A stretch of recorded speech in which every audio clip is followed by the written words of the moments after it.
Bon, je vais me présenter rapidement pour celles et ceux qui ne me connaissent pas. Donc, je suis Patrick Froment. Ma spécialité, c'est la thérapie de couple. Une thérapie de couple, c'est quoi? Ça consiste à recevoir des couples, à recevoir et accompagner des couples qui sont souvent en difficulté, parfois en crise. Un couple, c'est un organisme vivant et comme tous les organismes vivants, il traverse des périodes de crise, de doute.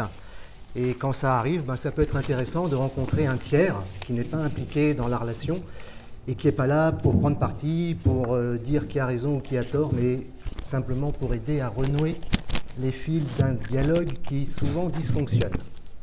Alors, mon propos, ça va être de poursuivre donc sur ce thème de la liberté en le mettant en perspective avec la question du couple et de l'amour. Et je ne sais pas pour vous, mais moi, amour et liberté, c'est deux mots qui me font rêver. Je pense que c'est deux choses auxquelles on aspire toutes et tous profondément. Et pourtant, il semble que ce soit assez compliqué à concilier. Alors, on va se poser la question pourquoi. D'ailleurs, il me semble, telle que la conférence a été présentée, il y a un début de réponse. Parce qu'en fait, on ne s'est pas concerté avec Eric, mais tu as mis le couple, l'amour, la liberté. Tu aurais pu mettre amour et liberté, ou le couple et la liberté, mais tu as mis l'amour, le couple, la liberté, enfin je ne sais plus dans quel ordre. Et c'est intéressant parce que pour moi, ça donne un début de clé, de faire un peu cette nuance entre amour et couple. Amour, sentiment libre et sauvage. Couple, construction sociale qui demande pour exister un certain nombre de concessions, de l'engagement, et donc qui demande de restreindre notre liberté. Il y a déjà peut-être un premier éclairage. Là, voilà. Alors vous me direz, le couple est fondé sur l'amour. Oui, c'est d'ailleurs assez récent dans notre histoire. Pendant longtemps, le couple a été fondé sur des mariages d'intérêt entre des familles. Il y a 100 ans, c'était encore un peu comme ça. Par ailleurs, ce n'est pas l'amour qui fait durer le couple, c'est la qualité de relation. Mais ça, là, j'ouvre un...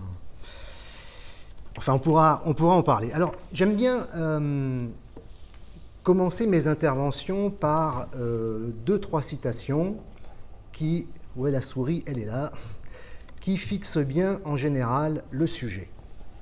La première citation, c'est une citation de Gilles Abadi. « Si en même temps tu as soif de liberté et faim d'amour, tu n'es pas prêt d'être rassasié. » Et là, on a presque l'affirmation péremptoire que ça va être compliqué. Ça va être très compliqué de concilier amour et liberté. Ok, bon, c'est un point de vue. Je vous en ai trouvé une autre qui est intéressante aussi, de Tony Marshall. Je ne sais pas si on voit bien, oui. L'amour, c'est un moyen comme un autre de priver quelqu'un de sa liberté. Donc là, on a un peu la même idée, avec une composante un peu plus perverse. C'est-à-dire qu'on nous dit que l'amour, c'est un moyen de s'agripper à l'autre et de le priver de sa liberté, de se l'approprier. On va peut-être se poser la question, pourquoi c'est souvent comme ça? En tout cas, ça fait rêver. Alors, comme j'aime bien explorer les deux faces d'une pièce de monnaie, je vous ai trouvé une citation un peu plus positive, peut-être un peu plus idéaliste. Alexandra Julien. Alors, c'est bien Alexandra Julien. Je pensais que c'était notre Alexandre Jolien national, mais c'est bien Alexandra Julien. C'est une autre auteure. Les êtres ne sont pas faits pour s'appartenir, ils sont faits pour être libres ensemble. C'est beau. Déjà, on respire un peu, déjà. C'est bon. Alors, d'un côté, on a l'affirmation que, amour et liberté, c'est difficile à concilier. Et de l'autre côté, comme dans l'affirmation d'Alexandra Julien, on a cette intuition forte que finalement, l'amour, ce n'est pas enfermer l'autre dans nos attentes, dans nos peurs, voilà. Alors, qu'est-ce qu'on fait avec tout ça? Si on continue un peu dans le langage populaire, vous savez, quand on dit « il ou elle lui a mis la bague au doigt », en général, ça veut dire quelque chose comme ça. Donc là, on voit que ces deux-là, ils ont l'air ravis de s'enchaîner. Il y a quelque chose de l'ordre de ce que les philosophes ont appelé la servitude volontaire, hein, c'est-à-dire que je restreins volontairement une part de ma liberté pour m'engager avec toi, et ça pour atteindre, là encore, un idéal qui ressemble à ça, et qui serait, on va dire, le couple cocon traditionnel, qui fait rêver légitimement. Hein. C'est un modèle, d'ailleurs c'est le modèle, bien entendu, bien entendu. Oui. D'ailleurs, effectivement, le but, c'est pas que je vous assène des choses d'une manière un peu péremptoire. Sur toutes les questions qui relèvent de l'intime, il y a autant de réponses qu'il y a de personnes sur Terre. Donc en fait, là, j'ouvre un peu le débat, et effectivement, ce sera intéressant. Je vais parler encore peut-être un quart d'heure, et ce sera intéressant, effectivement, c'est prévu qu'on ait un dialogue. Voilà, le but n'est pas de... Donc, ce couple cocon, il se transforme bien souvent en quelque chose comme ça. Ça, c'est une autre image populaire, c'est l'image de la cage dorée, c'est-à-dire l'amour dans une prison dans laquelle on est en sécurité, mais où il n'y a pas beaucoup d'épanouissement.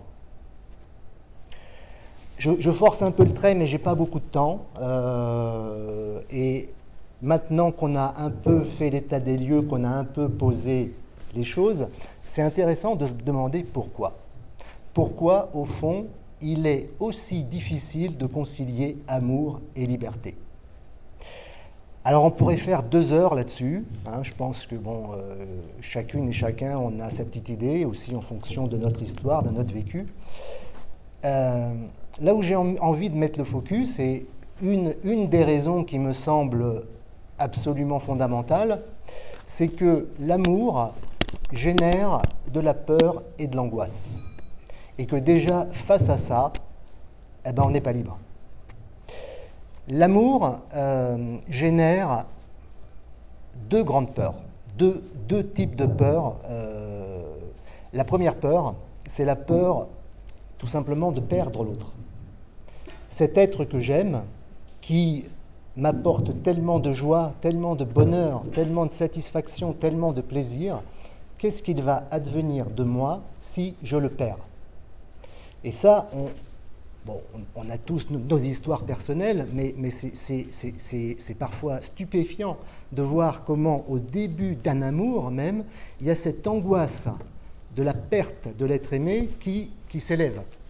Et donc, si on a peur de perdre, peut-être on va développer des stratégies, comme disait Tony Marshall dans la citation que je vous ai, pour en fait s'agripper à lui et faire en sorte de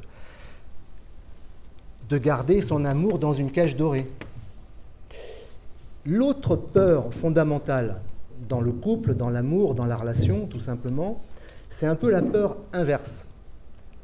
C'est la peur d'être envahi, d'être dévoré par l'autre. L'amour est un sentiment tellement puissant qui mobilise notre être au niveau physique, émotionnel, intellectuel, qui le mobilise d'une manière tellement forte, tellement puissante, qu'à un moment, je peux me sentir happé par le désir de l'autre. Et c'est pas la fusion, oui, ça peut être ça, oui. Et donc, par rapport à ça, effectivement, dans la fusion, il n'y a plus de jeu, il n'y a plus de « qu'est-ce que je deviens ?» Donc, ces 2 peurs fondamentales que je vois souvent dans ma pratique. Une crise de couple, c'est souvent une lutte de pouvoir entre un qui veut plus de fusion, justement, qui a peur d'être abandonné, et l'autre qui veut plus de liberté, d'indépendance. C'est souvent le grand modèle d'une crise de couple. Il y a un psychologue américain qui parle de ça très bien, Vincent Miller, dans un ouvrage dont le titre est « L'amour terroriste ». Encore un nom qui fait rêver, un titre qui fait rêver. Et il nous dit exactement ça. Il nous dit L'amour est générateur d'angoisse. Habités que nous sommes par la peur d'être abandonnés, ou au contraire dévorés, donc les deux grandes peurs dont je vous ai parlé, nous avons tendance à vouloir contrôler nos sentiments et ceux de l'être aimé. Les mesures de contrôle remplacent peu à peu l'amour, qui se transforme alors en une lutte pour le pouvoir. Là, on commence à comprendre pourquoi c'est un peu compliqué de concilier amour et liberté, si on regarde ça sous cet angle-là. C'est-à-dire que, bon, là j'ai un peu parlé de lutte pour le pouvoir, je vous ai mis une image un peu pour symboliser ça. Dans un couple, il y a toujours des enjeux de pouvoir. Parce que nous sommes deux êtres différents, avec deux histoires différentes, avec des sensibilités différentes, des besoins différents, et que fondamentalement, on est des êtres humains et qu'on cherche la sécurité. Je pense que beaucoup ici connaissent la pyramide de Maslow. Maslow, donc Abraham Maslow, c'est un psychologue américain dans les années 50 qui a fait tout un travail sur les types de besoins, la hiérarchie des besoins, donc les besoins qui sont la motivation de l'action. Et on voit que plus on est bas dans la pyramide, plus on est dans les besoins essentiels. Les besoins essentiels étant bien sûr les besoins physiologiques, respirer, dormir, manger, boire, mais les besoins de sécurité, ils viennent tout de suite après. Et si on met cette pyramide en regard avec la question du couple et de l'amour, dans la question du couple et de l'amour, il y a un grand enjeu de sécurité. Bien sûr, il y a après tout ce qu'on voit dans la pyramide, là, les besoins d'appartenance, d'estime, d'accomplissement, bien sûr, mais les besoins de sécurité sont très importants. Et c'est pour ça que dans le couple, il y a un truc qui est aussi un des piliers du couple qui s'appelle l'engagement. J'en ai un peu parlé, je l'ai un peu évoqué. L'engagement, il nécessite que chacun des deux partenaires renonce à une part de sa liberté. On ne peut pas avoir de couple sans contrainte. Le couple exige de restreindre une part de sa liberté, mais cette restriction est l'expression justement de la liberté. Eric en a un peu parlé, et j'ai une très belle citation de Paulo Coelho là-dessus, qui nous dit « La liberté n'est pas l'absence d'engagement, mais la capacité de choisir ». Alors, à ce niveau de mon exposé, j'ai envie de vous montrer quand même une image, justement, qu'on a beaucoup vu passer sur les réseaux sociaux durant la crise Covid. C'est donc par rapport à ces enjeux de liberté et de sécurité. Je ne sais pas si vous voyez bien. On a donc une image avec la liberté et la sécurité, la liberté étant représentée sous les traits de Marianne, et la sécurité, c'est un dinosaure, un monstre, bon, ils sont de taille à peu près égale. Donc, ils s'équilibrent. La sécurité protège la liberté, et en même temps, la liberté, c'est elle qui a le pouvoir, c'est elle qui a la maîtrise. Si les enjeux de sécurité deviennent trop importants, le risque, c'est que la sécurité dévore la liberté.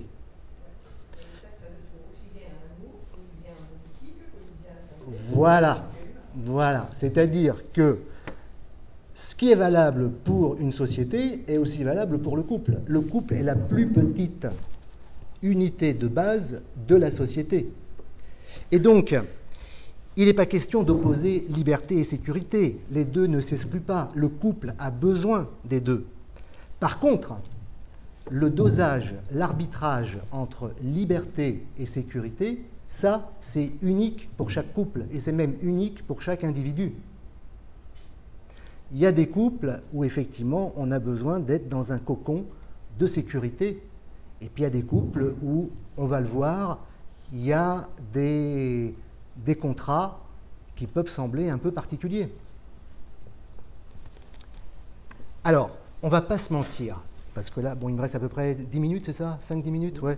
10 minutes pour vous parler, parce qu'on ne va pas se mentir, là où cette question de l'arbitrage dans un couple, entre la sécurité et la liberté, ou entre l'engagement et la liberté, devient le plus prégnant, on va dire, là où il y a le plus peut-être d'émotion, on ne va pas se mentir, c'est sur les questions d'exclusivité, de fidélité sexuelle, etc., etc.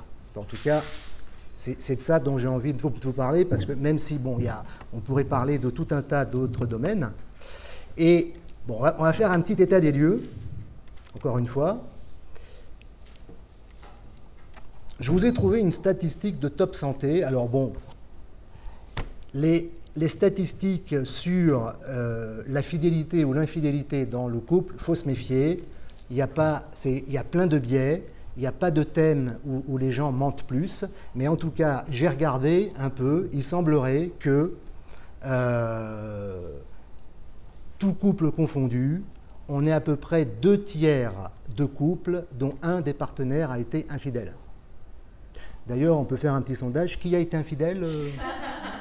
Je suis le seul. Voilà, on a vraiment un truc, on a vraiment une... C'est pas un échantillon représentatif ici, mais voilà. Alors, il y a peut-être plus de femmes, on me dit, des fois les femmes sont plus fidèles. Non, il ne semble pas, en fait. Il semble qu'elles soient un peu plus fidèles que les hommes, mais voilà, je vous ai mis une autre... Bon, ça pose question quand même. Ça pose question. Et donc, ça pose aussi la question de la transgression, finalement, dans le couple. On pourrait se dire, et beaucoup de psys, de thérapeutes de couple sont sur ce modèle, que finalement, dans un couple, si un des partenaires a une envie d'ailleurs, on peut imaginer, on peut se dire, il y a un problème, c'est lui ou elle a un problème, ou alors il y a un problème dans le couple. C'est en général voilà, la voie qui est privilégiée par beaucoup de thérapeutes de couple.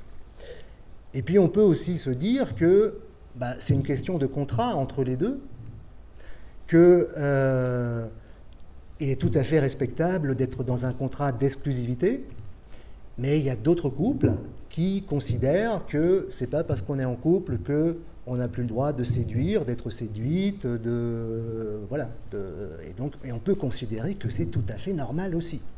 Le problème, c'est qu'est-ce qu'on fait justement du contrat, qu'est-ce qu'on fait de la sécurité, qu'est-ce qu'on fait de l'engagement. Ça pose de sacrées questions. Alors, je vous ai mis un petit... alors, on pourrait faire 2 heures là-dessus. Là, c'est un extrait d'un article, parce que le titre m'a semblé vraiment fort. C'est une revue de sexologie des professionnels de santé, ça s'appelle Sexualité humaine, au pluriel. Et là, on a par exemple Michel Bonhomme, qui est un psychothérapeute, qui a signé un article, « La nécessaire transgression dans l'amour ». Alors, il parle de la transgression dans l'amour, pas dans le couple. Bon, alors c'est peut-être moi qui mets de la nuance. Pour Michel Bonhomme, l'amour repose sur une dynamique de transgression. C'est intéressant. Je n'ai pas le temps de développer ça, mais enfin, on pourra en reparler. Alors, il me reste 2-3 minutes pour vous parler peut-être des formes que peut prendre un contrat. Il y a des couples qui s'inventent un contrat original ou un arbitrage original entre ces questions d'engagement, de sécurité donc, et de liberté. Il y a par exemple une image là qui est tirée d'un film de Les particules élémentaires, adapté du roman de Michel Houellebecq, et donc qui est une image d'une scène, d'un très beau film d'ailleurs, je conseille, c'est un film allemand qui a quelques années déjà. Donc c'est une scène dans un club libertin, échangiste. C'est une première forme, effectivement, d'adaptation, c'est-à-dire que certains couples, effectivement, choisissent de se dire, finalement, c'est pas parce qu'on est en couple qu'on n'a plus le droit d'avoir des expériences. Et donc, c'est des couples qui vont... alors tout ça a explosé dans les années 2000. C'était très confidentiel avant les années 2000. Ça a été très médiatisé dans les années 2000, dans des magazines féminins comme Elle, comme Femme Actuelle. On avait, ça me faisait rire, dans les années 2000, on avait tout un tas d'articles. On avait l'impression que le fait de ne pas participer à une partouze, il y avait un problème. ça a explosé, on ne sait pas pourquoi. Il y a bien sûr Internet qui a facilité les rencontres. Alors, m'est arrivé d'accompagner des couples libertins. J'ai moi-même, comment dire, je ne vais pas faire mon coming out ici, mais j'ai moi-même animé un groupe de parole pendant des années sur Paris pour couples libertins qui avaient envie d'explorer et de donner du sens un peu à leur expérience. Ça peut être vécu d'une manière tout à fait... ça peut être un épanouissement. Et ça peut être aussi une aliénation. Les deux sont vraiment possibles. Hein. Le risque, évidemment, c'est s'il y en a un qui entraîne l'autre et que l'autre n'est pas du tout d'accord. Ça, c'est effectivement le truc. Voilà, c'est le libertinage, l'échangisme sont basés, bien sûr, sur le respect, sur le consentement, sur la communication, sur une forme de transparence. Et justement, c'est ça le problème. C'est-à-dire que dans le libertinage, j'ai remarqué, personnellement, il peut y avoir une tendance à vouloir contrôler la sexualité de son partenaire. Et justement, on parlait de fusion. Les couples libertins, souvent, sont très fusionnels, paradoxalement. C'est-à-dire que, finalement, le libertinage, l'échangisme, le libertinage, c'est la philosophie de vie, l'échangisme, c'est une pratique sexuelle. Bon, je n'ai pas le temps de rentrer là-dedans, mais dans le libertinage, c'est un peu comme si on se disait, on va tout faire ensemble. On va se tromper, mais on va le faire ensemble, sous le même toit, dans la même chambre. Et donc, il y a peut-être paradoxalement, vous voyez, que finalement, on pourrait se dire que c'est des gens qui... et finalement, on peut s'interroger sur la liberté dans le libertinage. On pourrait faire 1 heure là-dessus. Bon. L'autre thème dont on parle pas mal en ce moment, alors la première qui en a parlé, c'est une journaliste qui s'appelle Françoise Saint-Père. C'est ce qu'on appelle aujourd'hui le polyamour. Donc le polyamour, c'est aussi une forme de contrat particulier. C'est assez marginal hein, aujourd'hui, même si on en parle pas mal aussi dans les médias. Voilà, c'est... Il y a déjà un postulat anthropologique fort dans le polyamour, c'est qu'on peut aimer plusieurs personnes. Ça, tout le monde n'est peut-être pas d'accord. Tout le monde considère que voilà, si j'aime quelqu'un, ça engage tellement ma personne que je ne peux pas me disperser. Voilà. Là, on rentre dans des postulats anthropologiques, on pourrait en discuter des heures. Voilà. Donc, je peux aimer plusieurs personnes, mais je peux le faire d'une manière éthique, c'est-à-dire sans mensonge, sans tromperie, en respectant mes partenaires. Donc ça pose plein de questions. On est sur un modèle très exploratoire où il y a tout à inventer. La petite image que je vous ai mise, que j'aime bien parce que bon, c'est un peu peace and love, hein, pour le meilleur, hein, cette histoire-là. Même si ça prend plein de formes, hein, ça peut prendre la forme d'un couple ouvert, c'est-à-dire un couple qui s'octroie le droit d'avoir des aventures, ou ça peut prendre, par exemple, la forme d'un ménage à 3, un trouble, on appellera ça. Ou ça peut prendre la forme d'une personne qui vit 2 relations en parallèle avec les 2 partenaires qui sont au courant. Bon, enfin, ça peut prendre plein de formes. Il m'arrive... Alors, c'est une question qui se pose je sais pas, enfin, c'est pareil, c'est médiatisé, les couples se posent des questions. Il m'est arrivé d'accompagner des couples sur ce mode. Alors souvent des couples qui forcément rencontraient des difficultés, hein, parce que s'ils viennent voir un thérapeute, c'est que ça ne se passe pas forcément bien. Mais bon, ça ne se passe pas forcément bien à 2 non plus. Hein. Donc, bon, c'est une... Alors, pareil, ça semble relativement récent. Je vous ai mis Jean-Paul Sartre et Simone de Beauvoir. C'était un couple polyamoureux, polyfidèle. Bon, voilà.